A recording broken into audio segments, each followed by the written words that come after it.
والا تھا لیکن تھا اللہ والا. کیا تھا اللہ والا؟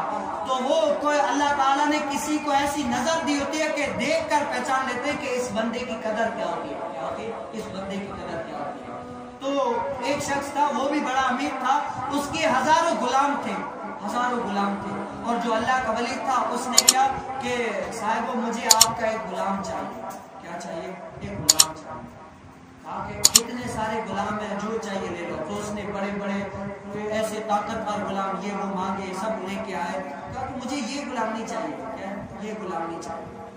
پھر کون سا چاہیے؟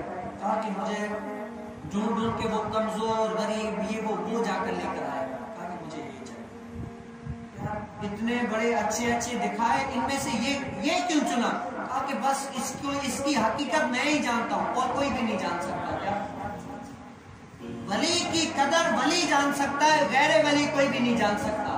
کیا ولی کی قدر ولی جان سکتا ہے. کیا اس کی قدر مجھے پتا ہے، بس مجھے یہ دے دو.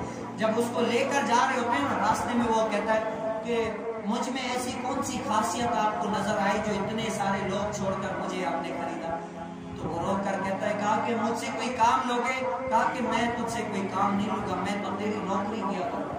کہ وہ پیسے والا بڑا امیر. کہا کہ کیوں؟ کہا کہ مجھے پتا ہے تمہاری قدر کیا ہے، اللہ کی بارگاہ میں تمہاری مقبولیت کیا ہے، مجھے پتا ہے، اور کو نہیں پتا.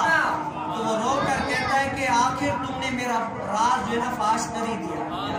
راز فاش کر ہی دیا، آخر مجھے ٹٹول ہی دیا. تو کہتا ہے بس مجھے 2 رکعت نوافل پڑھنے دے. اسی راستے میں 2 رکعت نوافل پڑھتا ہے، دعا کرتا ہے، اے مولا میں تو چھپا ہوا تھا، آخرکار تیرے بندے نے مجھے راز فاش کر کے ظاہر کر دیا. اسی ٹائم وہ کلمہ پڑھ کے روح اس کی